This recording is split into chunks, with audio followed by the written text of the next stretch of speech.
इलियास शरफुद्दीन ने फर्जी देशभक्त आरएसएस बीजेपी के खिलाफ अपने ख्यालात का इजहार किया और कहा कि बीजेपी और आरएसएस चाइना से डरती है और कहा कि अब ये बीजेपी और आरएसएस चाइनीज प्रोडक्ट बैन करो कहकर मुसलमानों के खिलाफ जहर फैला सकती है और मुसलमानों की दुकानों और घरों पर भी हमला कर सकती है।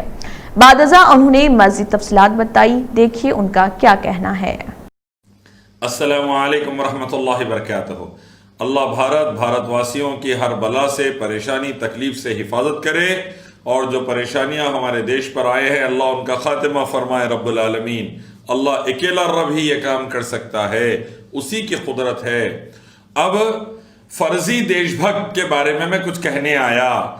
2 दिन से देख रहा हूं RSS, BJP, VHP, Bajrang Dal के बास फर्जी डरपोक अब निकले हैं बाहर, चाइना के खिलाफ रोड पे आज आए हैं। पाकिस्तान का मसला रहा तो हिंदुस्तानी मुसलमानों को मारते ही, लिंचिंग के नाम पे, गांव रक्षा के नाम पे मासूम हिंदुस्तानियों को मारते ही, घर में घुस के मासूम हिंदुस्तानियों को 100 दरिंदे आरएसएस के आतंकवादी, वीएचपी, बजरंग दल के मारते। लेकिन चाइना की बात आई तो घरों में दबक के बैठ गए थे, निकल रही नहीं थे।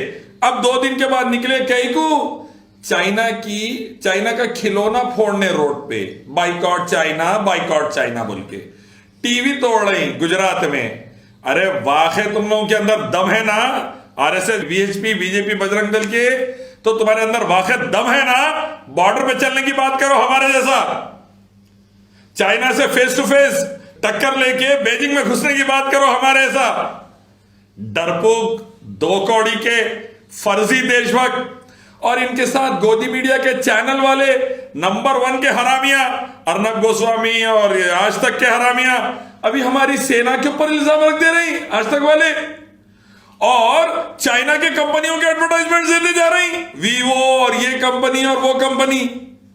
ये फर्जी देशभक्त संगी 2 कौड़ी के अंग्रेजों के दलाल थे, आज चाइना से डर के डरपोक घरों में घुस के बैठे हुए थे। अब निकले बाहर टीवी तोड़ने, चाइना का खिलौना तोड़ने। अब यही हरामीपन का इस्तेमाल करके, चाइना के हरामीपन का, कई मुसलमानों के दुकानों पर अटैक ना शुरू कर दे। करते ये हर चीज को कम्युनल करते, कोरोना को कर दिए कम्युनल, सांप्रदायिक, फिरकावारियत में, तो चाइना के इशू को करने कितनी देर। तो BJP, RSS, VHP, Bajrang Dal के हरामी, prime minister Narendra Modi, home minister Amit Shah, ये कभी भी जो सो कम्युनल हो सकता है, जरा ख्याल रखिए।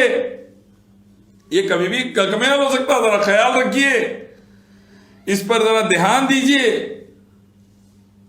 ये कि चाइना का नाम यूज करके मुसलमानों की दुकानों पर अटैक, चाइना का नाम यूज करके मुसलमानों के घरों पर अटैक, ये कुत्ते के बच्चे कुछ भी कर सकते हैं हरामिया, बजरंग दल, वीएचपी के, आरएसएस के, देश के अंदर आग लगाने में और देश के बॉर्डर में प्रॉब्लम आते ही भागने में। अंग्रेजों को माफीनामे लिख के इनका बाप सावरकर माफी बोला था, अब ये कुछ भी कर सकते। तो मेरी गुजारिश है जरा इन पर नजर रखी जाए, अच्छे से नजर रखी जाए और देश के अंदर शांति, उन्नति को प्रमोट किया जाए और देश के बाहर बॉर्डर पर चाइना को मुंह तोड़ जवाब देने की प्लानिंग की जाए और फौरी अमल किया जाए। अभी देखा मैं वो रॉड्स यूज करे सो चाइनीज कैसा मारे हमारे फौजियों को, घंटों तक लाशें ढूंढना पड़ा करते, वो माइनस टेम्परेचर वाली नदी में फेंक डाले, फिर मारने के बाद भी लाशों का बुरा नरसंहार करे। ये चाइना वाले कर रहे हैं। और 7.5 मिनट की स्पीच में मोदी जी एक बार चाइना या जी का नाम नहीं लिए। क्या डरते रे भाई, क्या डरते, कहीं को इतना डरते, डरने की जरूरत नहीं है। भारत के 130 करोड़ भारतवासी, साथ में 1 crore RSS, BJP, Bajrang Dal, VHP के हरामियों को हटा डालो जो डरपुका है भाई, कि हम पूरे साथ देने तैयार है। चाइना को मुंह तोड़ जवाब दीजिए, देश बचाइए, देशवासियों को बचाइए। आइए एक रब अल्लाह की तरफ, उसी की इबादत, उसके आखिर पैगंबर मोहम्मद सल्लल्लाहु अलैहि वसल्लम के रास्ते की तरफ। दुनिया में शांति, उन्नति, आखिरत में शांति, उन्नति, ऑनर आएगा, हिम्मत आएगी, ताकत आएगी। अफगानिस्तान देखिए कैसा रशिया को, नाटो को मट्टी में मिला दिया और कैसा अल्हम्दुलिल्लाह अमेरिका माफिया मांग के चले जा रहा। अल्लाह का शुक्र, इस्लाम की बरकत और ताकत है। इस्लाम लाइए, बरकत लाइए, ताकत लाइए, देश बचाइए, खुद को बचाइए, देशवासियों को बचाइए। दोनों जहां की हर प्रॉब्लम से इस्लाम लाइए। अस्सलाम वालेकुम।